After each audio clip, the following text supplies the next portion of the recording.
Hello, everyone. Ute Hagen here. First, I will discuss my artifact.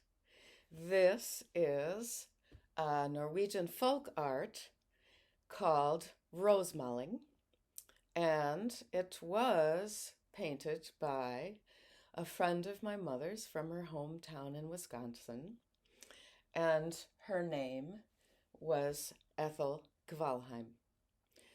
She painted many wooden furniture items as well as those round plates, which are traditional Norwegian folk art.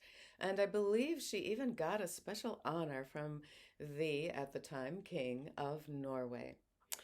I am here today to talk about feminist academics who use captured language when they are writing about these, I'll say it, trans issues.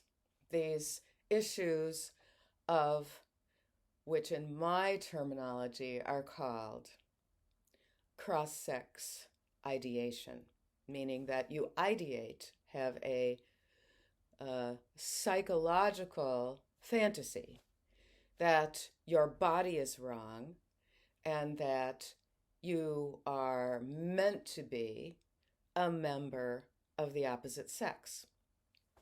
Very crucial to what's going on right now is the testimony of Dr. Stephen B. Levine. I know I keep on talking about him. He is a psychiatrist who worked many years with people having cross-sex ideation, except he called it gender dysphoria. Probably when he originally started working in the field as a MD psychiatrist, he probably said the term transsexual or transsexualism, which is what was the term that was used by the PhD psychologist who diagnosed Neddy in one initial appointment on July 20th of 1993. So there are cases where individuals who were not well served by the psychiatric profession and the surgical profession are suing, or else the families are suing. And this is, for example, part of the legal document, which I printed out. It's up on a web page, which if I try to give the link, then I have to give my phone number. So you can easily look it up by a search under Dr. Stephen B. Levine, expert testimony. This one happens to be initials BPJ, and mother, Heather Jackson, plaintiff against West Virginia State Board of Education, and Lainey Armistead, defendant intervener. So somebody was suing the Board of Education in the state of West Virginia. That's an interesting location for this to have happened.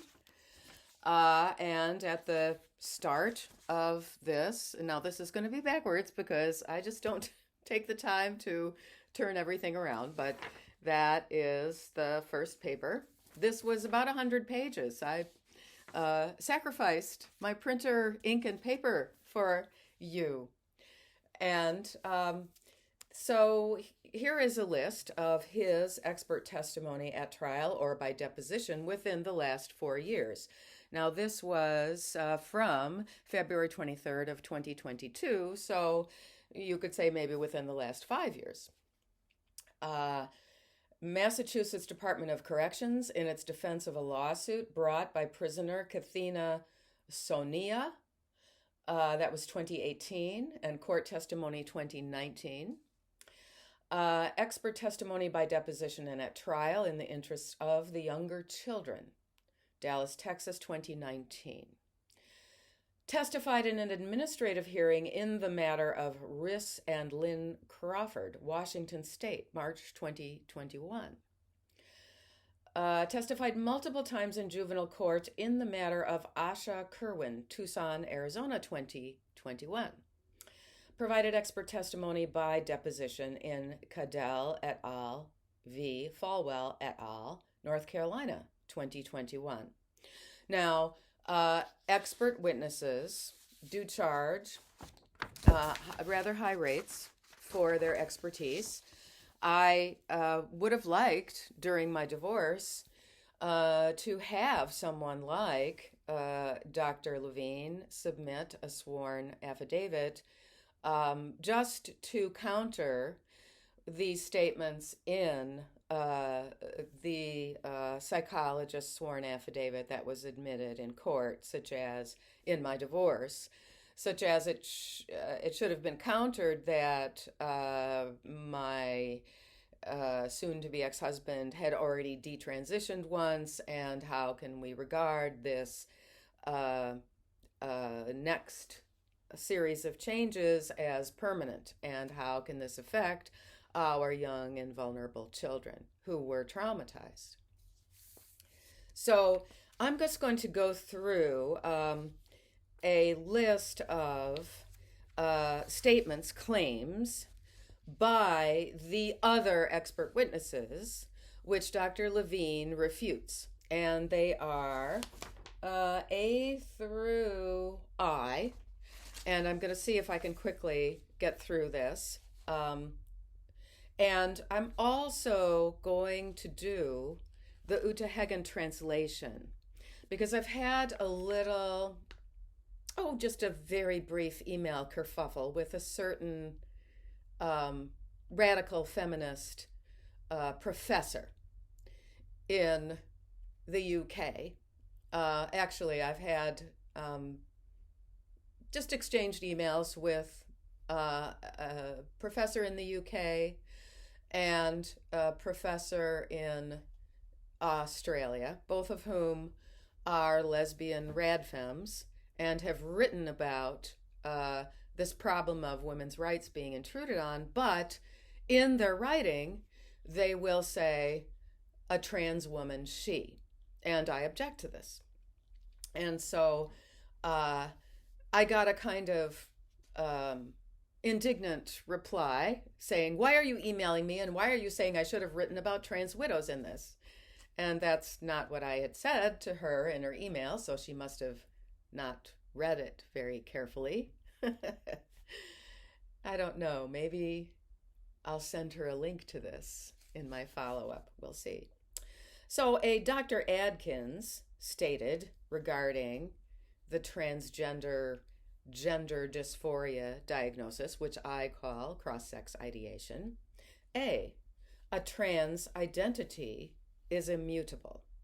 Now, if you substitute instead CrossSex Ideation and say CrossSex Ideation is immutable, then that doesn't make a lot of sense, does it? Well, this is what Dr. Levine says in response. Sex, as defined by biology and reproductive function, is clear, binary, and cannot be changed. While hormonal and surgical procedures may enable some individuals to pass, in quotes, as the opposite gender, I would have said sex, during some or all of their lives, such procedures carry with them physical, psychological, and social risks, and no procedures can enable an individual to perform the reproductive role of the opposite sex. B, according to Dr. Adkins, trans identities are primarily caused by biological forces. So let's put it in the Uta Hagen terms. Cross-sex ideation is primarily caused by biological forces. Then it doesn't make any sense. Dr. Levine says, B, the diagnosis of, in quotes, gender dysphoria encompasses a diverse array of conditions with widely differing pathways and characteristics depending on age of onset, biological sex, mental health, intelligence, motivations for gender transition, socioeconomic status, country of origin, etc. Data from one population, e.g., adults, cannot be assumed to be applicable to others, e.g., children.